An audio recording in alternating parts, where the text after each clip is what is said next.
and welcome, welcome, welcome. This is Peter Winnick. I'm the founder and CEO at Thought Leadership Leverage, and you're joining us on the podcast, which is Leveraging Thought Leadership. Today, my guest is Logan Yonavjak. She is a financial services professional. She's a social entrepreneur. She's an author. She's an angel investor and has just a really interesting background, which we'll get into here. So welcome aboard, Logan. How are you? Thanks so much, Peter. Great to be here. Thank you. So how did this happen? Because as one of the things I find in doing the work that I do is it's usually not linear, right? You Ugh. ask certain professions like, oh, how you got here, and you can kind of figure out the answer. But how did all this happen? How did we get to be here today? Yeah, I think the story is actually a really interesting one. And to your point, not linear. And there's a through line, but I wouldn't say it's been Right. linear. So my original career interest was actually being a psychotherapist. When I was in high school, Okay. I was very interested in Jungian psychology and understanding human motivation and potentially doing the therapy route, maybe even clinical psychology. And I got really persuaded by the environmental movement early Okay. in my career. I grew up in North Carolina, and there's a lot of sprawl development where I grew up, Sure. and I was introduced to a lot of topics around climate change, et cetera.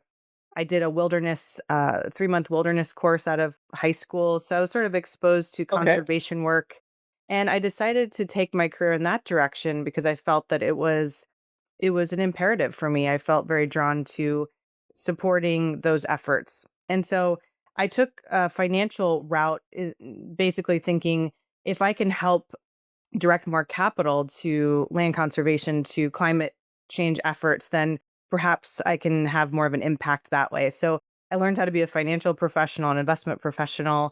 I went to business school. I worked for Okay. several private equity firms and then kind of started making my way to earlier stage investing and more startup work. I started finding that the technology, the innovation that was around climate, that was in climate tech or ag tech, forestry tech, was more of Mm-hmm. my interest. And then a lot of where I'm at right now came from observation about people and teams. And so I found that a lot of the teams I worked for were were functional and some of them were dysfunctional. There was a variety of different leadership styles that I thought were useful or not aligned. And so I kind of going back to my original like high school interest, I thought, is there a way that we could leverage leadership analytics and people analytics in a more effective way to create innovation teams, to create leadership constructs that would actually be more meaningful and seeing some of the So say more about the analytics piece, because I think oftentimes when we're talking about sort of people analytics in HR in the workplace, it's things like stack ranking or efficacy or it's somewhat heartless, if you will, and a little like, Mm, that's but an that's not interesting the word. Yeah. angle that you're taking at this, right? Like, so what is the lens by which you're looking through sort of the leadership analytics? Because Yeah. team efficacy is typically a people issue, not a numbers issue. Yes. And so I would say our lens is leadership capacity and human development. So the Okay. body of work that we're drawing from is very much on adult, it's called vertical development. And so it shows patterns in how people evolve and how they think, behave, and act over time. And there's really an evolutionary process that happens within the psyche. And we're measuring where someone's at in that process. And Mhm. it's a very holistic approach. And we've honed it in for the context of business and leadership, primarily for executives, to see how they're going to think, behave, and act under pressure and with complexity over time. And we're making the case that, AI is bringing in even more complexity into our system. Sure. And so by identifying leaders that are really able to manage this level of complexity, we can have hopefully better leadership at the helm that can then drive better innovation outcomes. Very cool. So then take me to the book then. Then there's a book? Like there's because you don't have enough going on here? Like how did all this Oh, happen? I've been a published author in the past, but We would love to publish. We're at the more beginning stages of our startup. So Got I it. think the thought leadership pieces are coming together, but that'll be in the future. Got it. Okay. So what does it look like in terms of, you've got the Founders Readiness Institute. So to me, that sounds somewhat self-explanatory, right? Because a founder goes out there and the typical path is a founder or two come up with ideas, concepts, minimum viable, then they go to shop the market. And usually the investors are looking at probably more than 2 things, but if we simplify it, they're looking at like, "Wow, this is a cool idea, and do I trust these people? Do they have the Hmm. capacity, the ability, to become what they don't know they need to become if Yeah, this thing is yeah, to well work the said. way they'd like it to," right? Because I would argue that most people don't become a founder and say, "And you know what? In 2 years, I'll be a total jerk, or I'll be a raging narcissist, or whatever." But, like, if you've been on the other side of it, you're like, "Okay, what are the things that we could look out for?" So I love this concept of founder's readiness as a concept, Yeah. right? Yeah, it's like risk flags and markers, like when you're forecasting any business plan or product go to market strategy, there's going to be risks involved. And so when Sure. someone's trying to scale alongside their company, they might start off at a certain level of development and they're going to be asked and pressure tested over time, and there's gonna be cracks that show up that might have been more visible if you'd looked Mhm, earlier on, and that's what we're making the argument you can do, is actually see some of these patterns emerge through our transcript analysis, that you mhm. can watch over time, and then ultimately, if you wanna still make the investment in the team or, the team wants to work on themselves, there's a pathway, there's a roadmap, and I don't think most leadership analytical tools offer that roadmap as much as It's really a risk management Mhm. issue from the standpoint of the investors, right? Because too often the founder or the founders implode or just don't have what it takes to lead a 1,000-person team when they could lead a 7-person team or whatever, right? So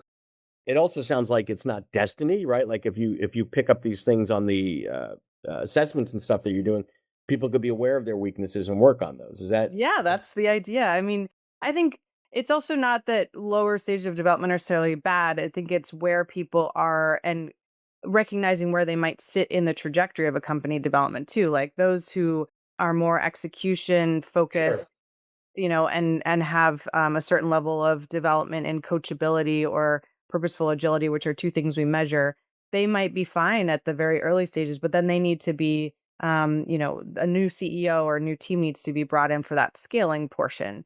And so there's Yep. all sorts of ways to think about it, but we're measuring 6 different dimensions just to Love kind of it. ground it a little bit. Yep. We pulled these from the research. My co-founder is a psychologist and data scientist, and so Okay. he's been studying this work for 25 years. And with AI, we're now able to do a lot of automated analysis.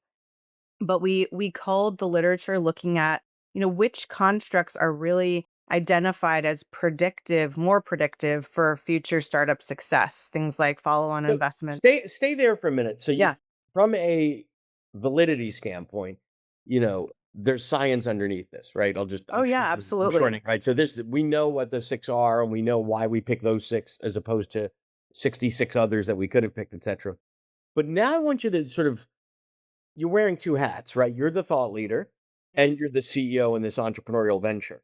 So now you've got it. And I think not oftentimes, but there are times where someone comes out with something and it's a solution to a problem that nobody cares about. How are you validating it in the marketplace that actually you've got the science, but just because you have the science doesn't mean there's a market for it, Oh yeah, right? absolutely. I So mean, how are you testing that to go, okay, I've got the goods.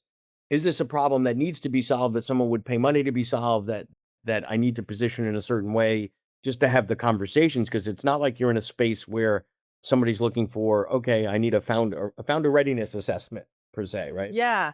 Well, you do a couple things there, and I'm very transparent about these things. I appreciate the, business side of this because yes, you can have, and this happens all the time, like founders fall in love with their product and it's like, well, is it really solving a pain point? And Yeah, so exactly. we've talked to over 125 VCs. That was Okay. our primary target initially, was Because selling they're the this. buyers, right? Or they're either the Mhm. buyers or they're going to mandate that someone go through this, right? So, Yeah, to okay. make so that we have an incentive for the founders to take it. But And wait, so I want to unpack when you say talk to them, was it a structured interview? Was it like okay, and how did what was the gist of the interview and what were the outcomes of that process? Because I love that. yeah, well, I mean, to get a little bit in the weeds, I use a process called the unbiased interview. It's a prompt Okay. and AI prompt Yes. engineering where you like design questions that will really focus on getting to someone's pain point. And so that was the majority of the initial customer discovery, if you will, and the Okay. rest have been sales calls. So I use some of the same techniques, but I would say the latter of the conversations have been more of a let me actually try to sell to you. What I found is that VCs actually aren't an ideal customer for us, and there's a couple reasons why. Okay. One is they have very informal decision making processes. They have Right. small Gut teams. feel, whatever. Um, Yeah. and a lot of them pride themselves on the gut feel, and so it's just an informal decision making buyer. There a lot of curiosity and a lot of like, oh, this would be really interesting, but then when it comes to actually, Okay, but that's a actually, good learning though. So if you it's have the been a great learning. hypothesis and Oh the yeah, logic behind that was great, and then you go, okay, but the VCs for whatever reason, good, bad, or ugly, they're just not it. Okay, they're so just not it. what's plan B? Yeah, so we're moving into private equity boards, like Okay. corporate boards, and middle market companies in the financial services industry to start, just because that's where I have most of my network. But really, with the idea being that we're solving execution risk as a pain point. Like 40% of middle market companies, when they make a promotional decision, it doesn't Hmm. work out within 18 months, and working out is a variety of things. Doesn't mean they get fired, but they're not meeting their deadlines. They're not meeting their strategic execution needs. And so that costs like 1.5 times a base salary. So we found So that was about significant. Yeah. Yeah. 270K per hire or per Wow. promotion. And so if you look at the numbers there, these companies have existing HR functions. They're familiar sometimes with assessment tools. So much better buying buyer than what we initially started with. So some great learnings there as a founder on my end. Got it. Cool. And what is the current go to market play now? Yeah, so we're focusing on private equity firms where they have done B2B SaaS or technology sales, usually like software. And so they have a familiarity with just the space, and we can incorporate ourselves into their portfolio companies. And then Okay. some larger corporates and corporate boards are where we are focused right now. So one of the risks I've seen thought leaders take on, sometimes willingly, sometimes unwillingly, is you've got something that's cutting edge, that's revolutionary potentially, that's really, really cool, which That's is what we awesome. have. Yeah, yeah, yes, I know. yes. Yeah, yeah. But ju that means on the other side of it, right, like, if I'm selling something that people are used to buying, PR services, payroll or whatever, I don't need to spend a lot of the sales cycle educating people on what this Yeah. is, why you need it, etcetera, and guess what? You're not getting paid for that. So how do you condense the sales cycle? Because somebody might engage with you and say, wow, that's really cool. Let me have another call and another call and another Yeah. call because they're learning something, which is fine.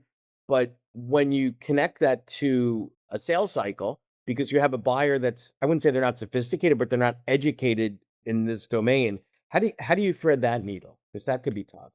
I think a lot of it's qualifying who you're the lead that you're talking to more upfront. Like, are they the decision maker? Do they have budget? Are they Mhm. in a position where they're actually in a sales, a buying cycle for something like this? Those are just some of the key learnings from my own experience. But I think working through trusted partners is how I'm finding the most traction. So people who take our assessment and then are champions for us and going to some of their colleagues who they know need this type of work. So I'm thinking of one individual in particular who has taken our assessment, and now she's talking to three corporate boards and a very large corporation on the chief people officer side to get our technology embedded in their systems. So we found a lot of So that's champions. really cool. So a lot of Yeah. folks go down the route of a strategic partner or distribution partner because I'm going to guess that you're probably not a marketing whiz or didn't wake up one day and say, wow, golly gee, I can't wait to build I out a wish. sales I wish team. it just Right? the downloads would come. But yeah, no, it's there's a lot of different skill sets involved here. I've been, there's cold email outreach and all the automation work and Yeah. lead magnet. I mean, it's dizzying for a founder in many ways. Right. So if you could secure, if you could break that down and say, okay, well, to thrive as a company, we would need what I'm just making is, 100 clients a year in order to get there. Here's all that activity. I can do the math backwards and go, oh my God, that's a hell of a lot of emails and LinkedIn and whatever. But there's another way to do this. What if we got two or three or four, a handful of strategic distribution partners that got who we are, that have already an installed user base? Maybe they're selling a suite of other product services and offerings, and this is either an upsell or an add-on, or you're riding that wave. We love that, in terms of the work that I do, because it cuts the cost, it cuts the cycle. You're connecting with trust of another partner, and it's easy to manage three or four relationships other than That dealing with the churn. So it seems like that's the route you're taking. That's been the big light bulb moment for me. It's interesting because I come from I've a lot of my career I've sold financial products to institutional buyers, and so the work is very much like these strategic partnerships, these longer, bigger contracts, and so Yes.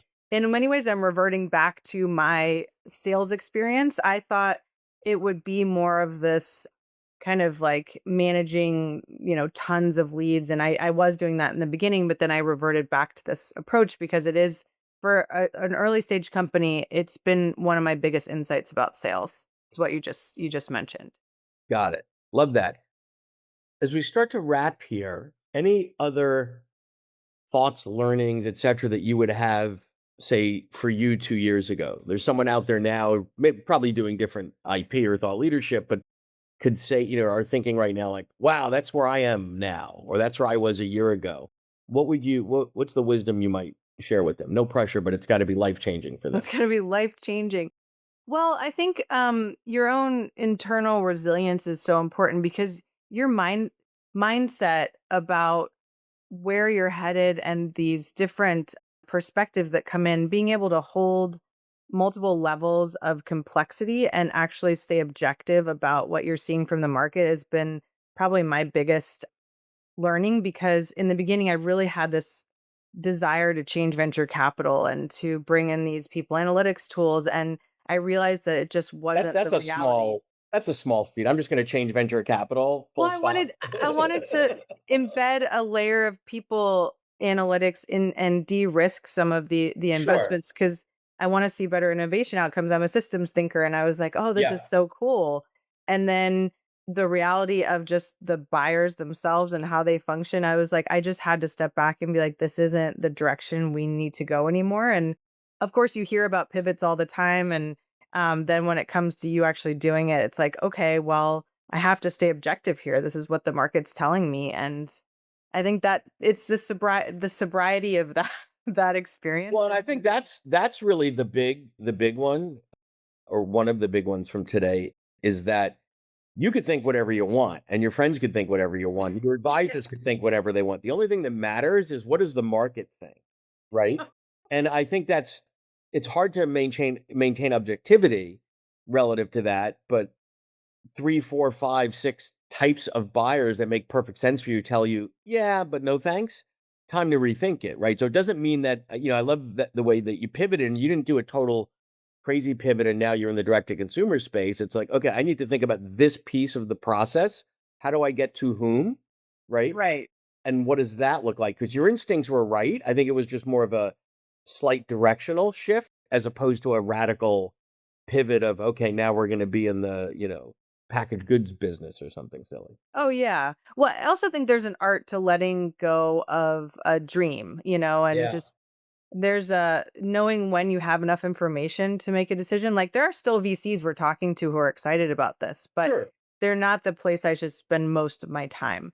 And so there's always people who are going to tell you, "Oh, get more information, get more information." It's like you have I think the onus is on the CEO to be like, "No, it's time to move." And so Yeah. I think it's really developed my own leadership abilities. I have more confidence in my own decision making and I love that. yeah. Well, this has been great. I appreciate your time and thanks for sharing your journey with us, Logan. Great Thanks, stuff. Peter. Thank you. To learn more about Thought Leadership Leverage, please visit our website at thoughtleadershipleverage.com. To reach me directly, feel free to email me at peter@thoughtleadershipleverage.com. And please subscribe to Leveraging Thought Leadership on iTunes or your favorite podcast app to get your weekly episode automatically.